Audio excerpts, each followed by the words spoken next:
Also, ich bin jetzt in Rothenburg.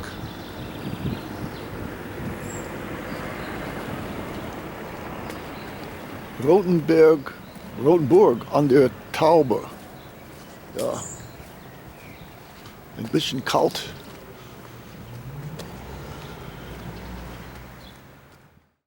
As we walk through this gate, we will be going back in time to the 14th century or so.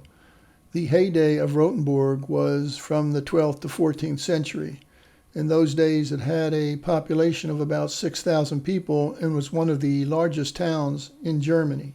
Most of the buildings date from before the year 1400, though about 30% of the town was bombed during World War II and had to be completely rebuilt. All right, so let's find the marketplace here. And now we are coming to the inner city tower gate, the White Tower, I believe. The VIPs, the wealthy, the royalty and so forth, would have lived inside this inner wall.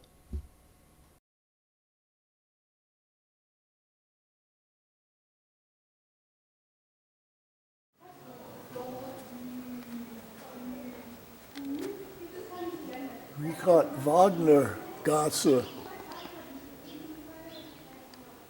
Wonder why it's named after him.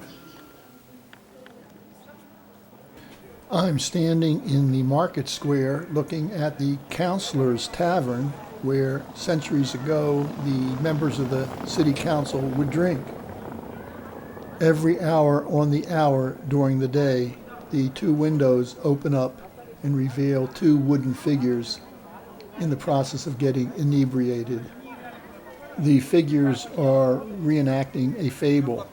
The fable is that in 1631, during the 30 Years' War, this Protestant town was conquered by the Catholic army. The mayor of the town offered the conquering general a drink. After becoming high with wine, the general told the mayor that he would spare the town of Rothenburg if the mayor could drink a 3-liter tankard of wine in one gulp. The mayor succeeded, and so the town was saved. This town hall was built in 1570 and expanded the original town hall, which is actually behind it.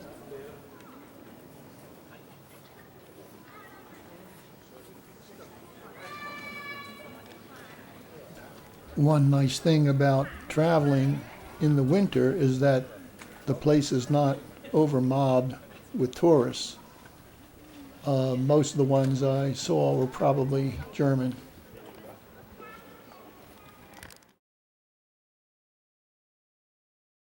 Running south of the marketplace is the Schmiedgasse, or Smithy Lane, which would have been prime real estate back in the heyday of this town.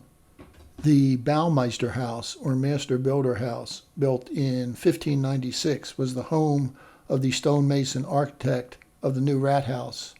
The statues depict the 7 virtues below and the 7 vices above. Actually, the statues are copies. The originals are in the Rothenburg Museum.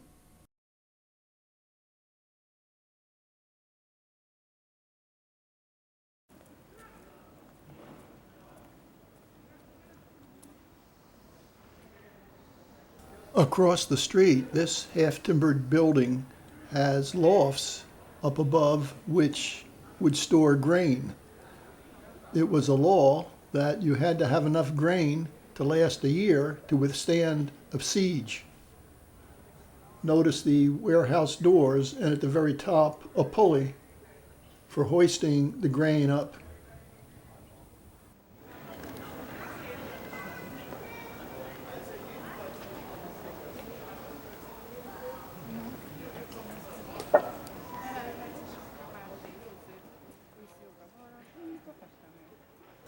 The white Gothic building on the left was the old town hall dating from the 13th century with a high tower that one can climb.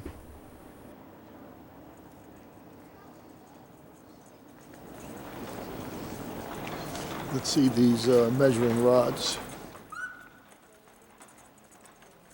These measuring rods defined the local standards for 3 units of length. The Altes Rathaus. So the middle one is the shoe, and this bigger one is the distance from your elbow to the end of your finger, and it's definitely longer than mine. In December, this green market square is full of Christmas stalls for the Christmas market. It actually started in the 1400s and is one of the most popular in Europe. These beaver tail clay roof tiles are common throughout South Germany. They replaced the old thatched roofs that were a fire hazard.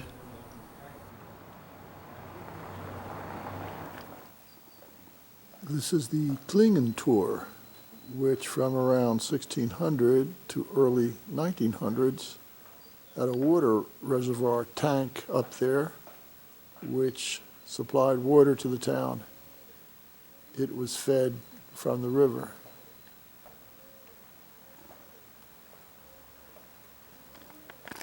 Now let's climb up on these ramparts here at the Klingentor.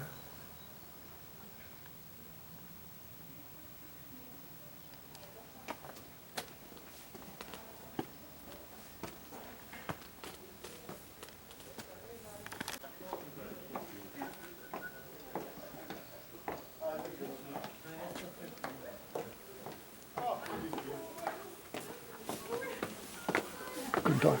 Guten Tag.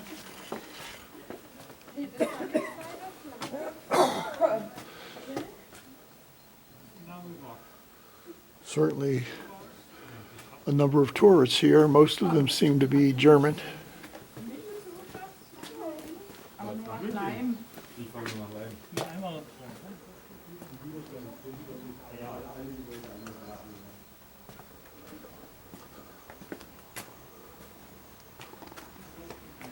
I think it would be hard to ride a bicycle on this top of this wall.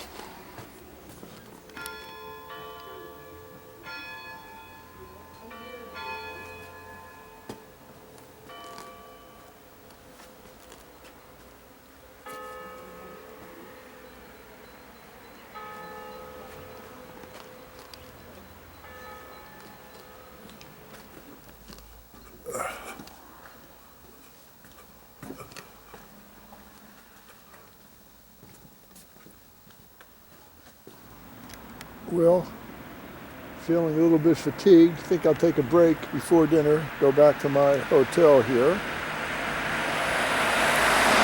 which is just outside the wall of the town.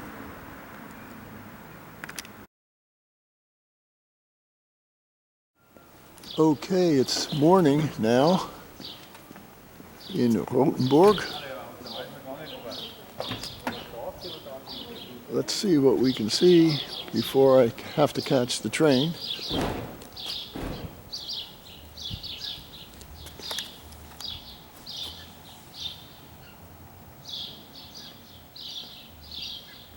It's interesting. And this is once an old Jewish community center, of all places.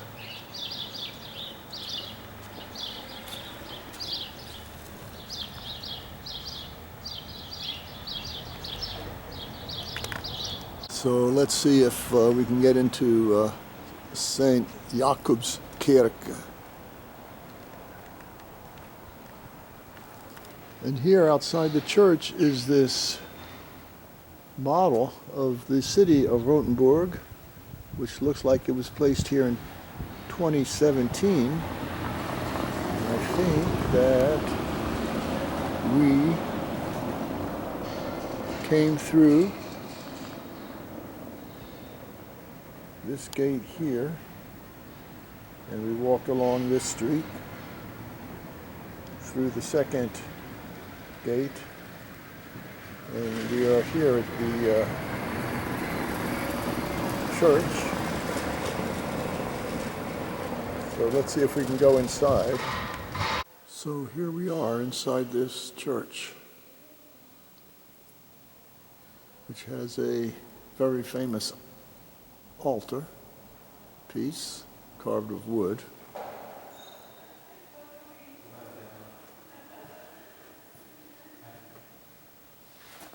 What the hell is this in this church? What the hell? Well, I'm reading that it's the result of a partnership between the church here and the church in Tanzania. Here at the main altar, we see stained glass windows that are originals from the 1300s. And here in this altar, we see below Jesus six carved saints.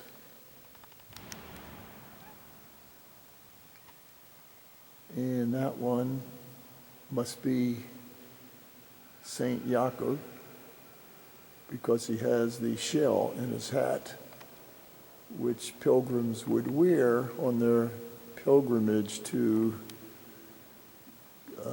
Santiago de Compostela in Spain, if I have that right.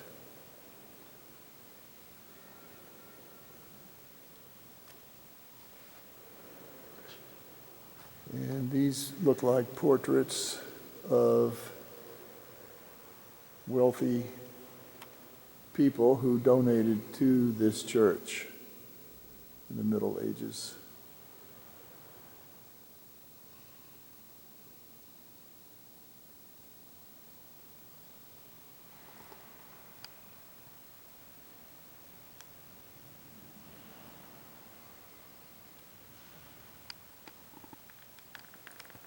Now, going behind the altar, let's look at these doors.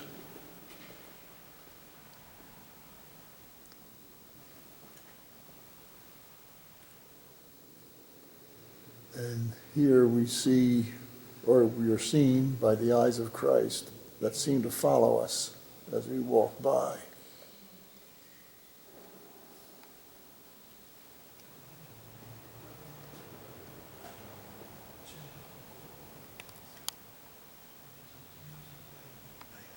And up there is a 15th century painting of the marketplace, which kind of looks the same as it does now. Here on the left side of the altar is a holy tabernacle from older times when the church was still Catholic, I guess the 1300s. And we see God and Jesus linked by a dove representing the Holy Spirit. And we see Christ standing on a skull representing overcoming death. And this would have been a vault storing bread and wine.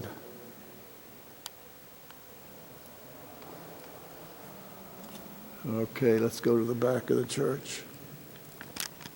So here, behind the organ, we see the altar of the Holy Blood by Tilman Riemenschneider, which was carved around 1500, the same time Michelangelo was painting his Sistine ceiling. And this is considered one of the greatest wood carvings in Germany.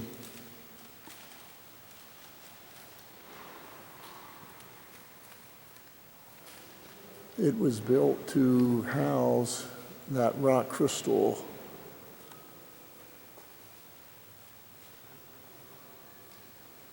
up here, which is supposedly contains a scrap of tablecloth stained with the blood of Christ in the shape of a cross.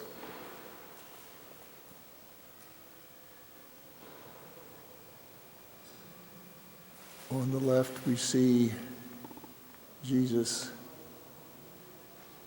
arriving, The detail of the carving is very well done. The hooves of the horses show the nails.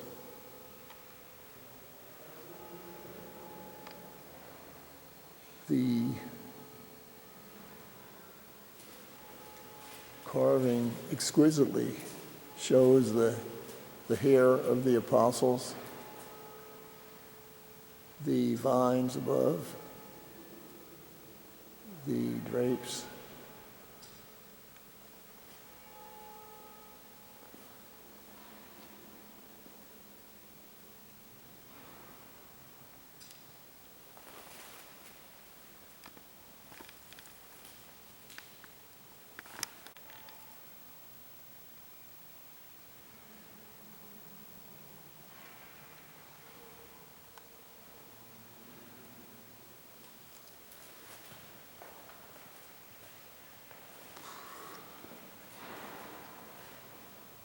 And we see Judas offering a bag of cash to Jesus.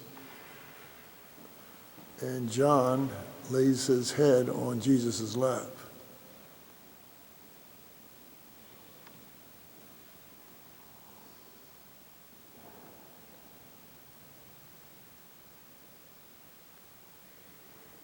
The figure of Judas would be removed during the 4 days leading up to Easter.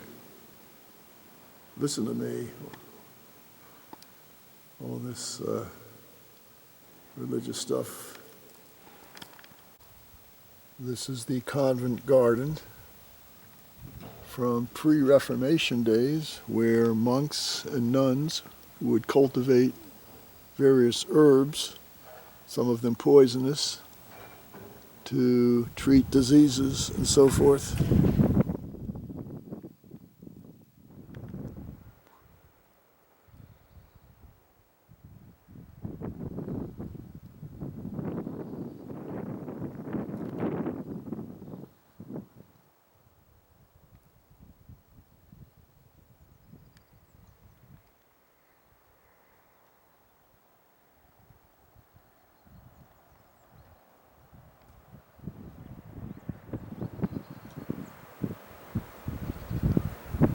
That's the Tauber River down there.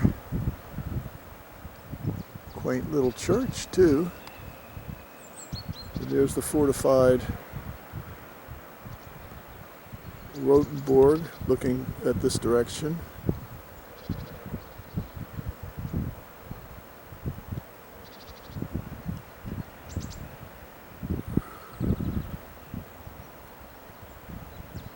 The Spital tour in the distance.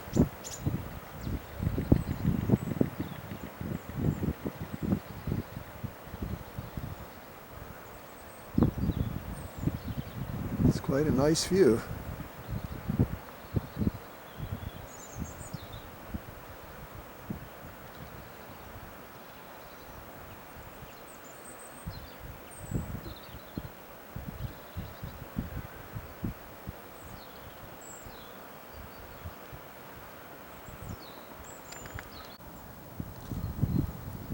A castle fortress stood here, but was destroyed in the 1300s, except for this chapel, which remains.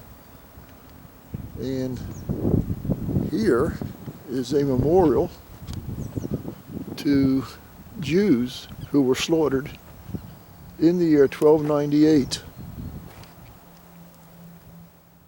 Rothenburg was home to an important Jewish community in the 1200s, but in the year 1298, many of them were massacred, their corpses were burned, and about 400 fled to the castle, where eventually they were slaughtered and burned.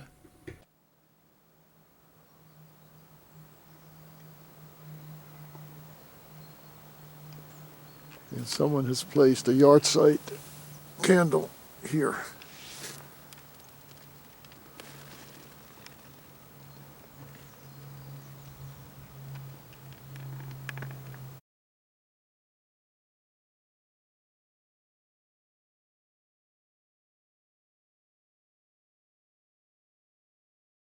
in der Kirche heiraten und dann haben die das aber nicht gemacht oder so. Die durften. Das da ist gut. Here from the very end of the castle gardens is a beautiful view of the Tauber Valley.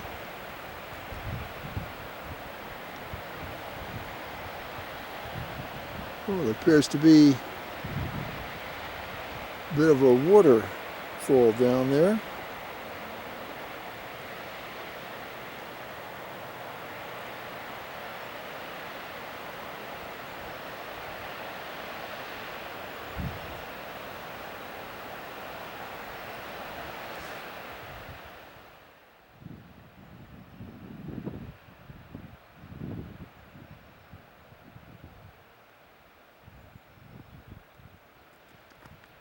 Here on the Borg Tour tower, we see the red castle emblem representing Rothenburg.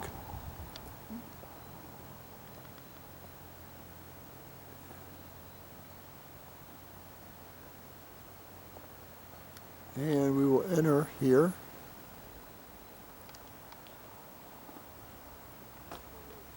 And originally, back, I guess, in the 1300s, this gate we're coming to was accessed by a drawbridge.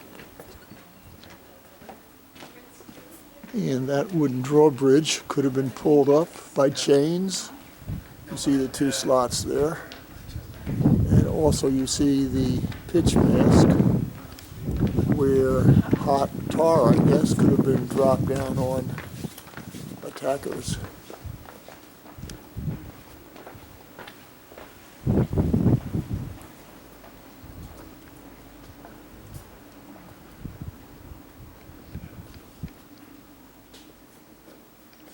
This was one of the wooden doors.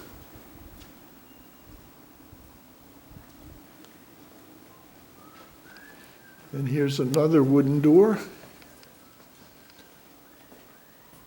with a small door carved into it for people who were locked out and needed to get back in, but it was small enough to keep an armed person from entering.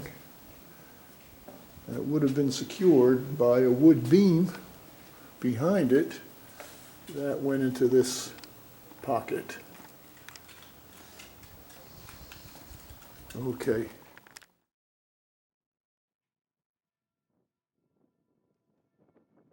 Here on Herrengasse is the Franciscan Church, which is an example of a church of the Mendicant order. Herrengasse, or Herren Street, is where the wealthy and the aristocrats lived. This house is the largest mansion on the street. It's been owned by the same family for 3 centuries. Notice the large door where a carriage could go through and a smaller pedestrian door. The door chimes have been disconnected. The Hotel Eisenhut is the fanciest hotel in Rothenburg.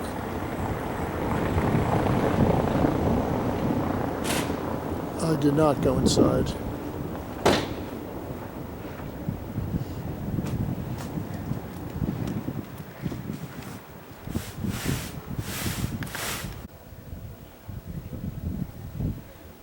The Schmiedgasse has many interesting shops. This greenhouse belonged to the mayor in 1401. Notice the old signs hanging outside, which many of these shops have.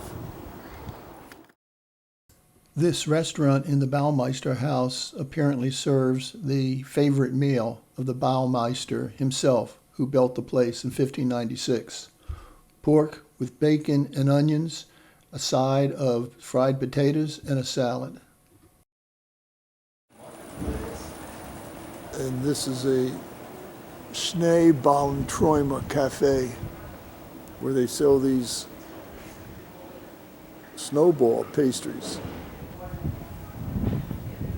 I have not had one.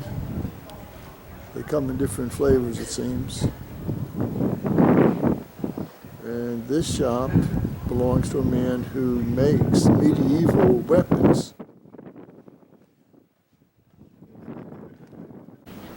And here, right off the Schmiedgasse, is a little doggy park with their own lavatory, you might say.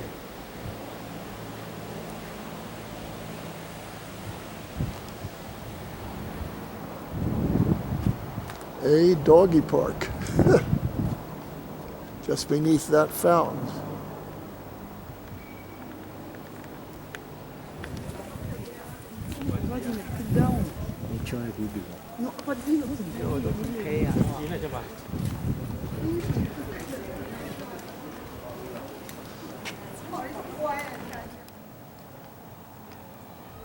So this shop, Jutta Korn, sells jewelry designed by a local crafts person who's been here for many years.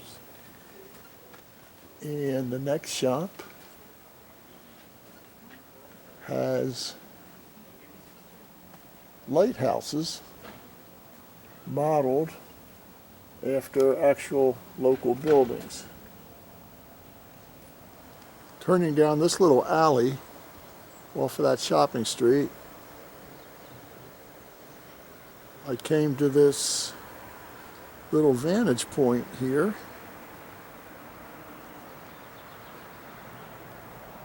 The viewpoint at the Oak under Ike. A beautiful view. Vineyards. The gate where we came earlier.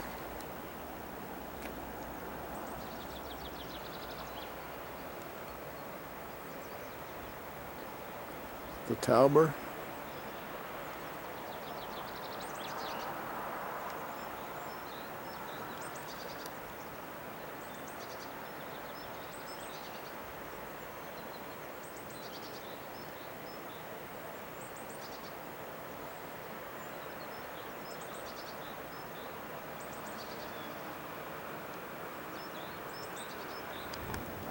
Back on Schmiedgasse, here is a vegetarian store. And next to it is a shop featuring Christmas ornaments and all kinds of stuff like that. And next to it, a shop of special clothes, handmade in Rothenburg. And you see how they take their Asian customers seriously. This quaint square is known as the Plen Line, or Plumb Line.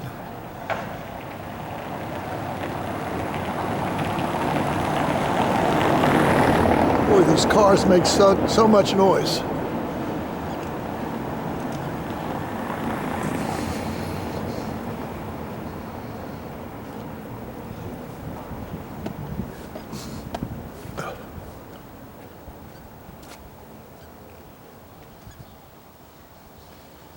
Yes, you can imagine Geppetto's studio in one of these buildings,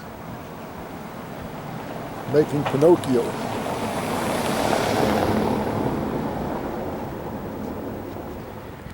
So here we are at the southernmost part of the walled town, the Spitaltor. At the southern end of the town is the Spital Tor and Bastion, and this is the best preserved medieval fortified gate in the town. It was constructed around 1600 on the site of an older fortification at the time when artillery got bigger and stronger.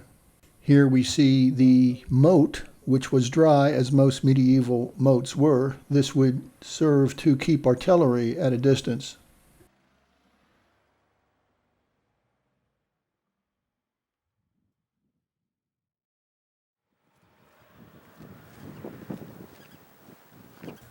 Notice the curvature of the entrance, which would make an invader's cannon more vulnerable to fire from the defensive cannons in the ramparts. Climbing up a staircase brought me to this cannon gallery.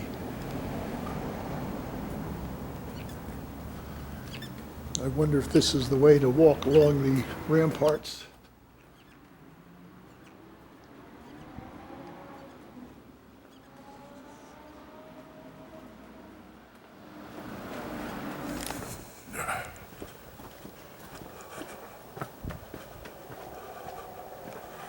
Most of the ramparts which encircle the town are walkable. It is a very good way to get nice views of the old town. This is the Rothenburg, or Red Tower. Another gate into the old town.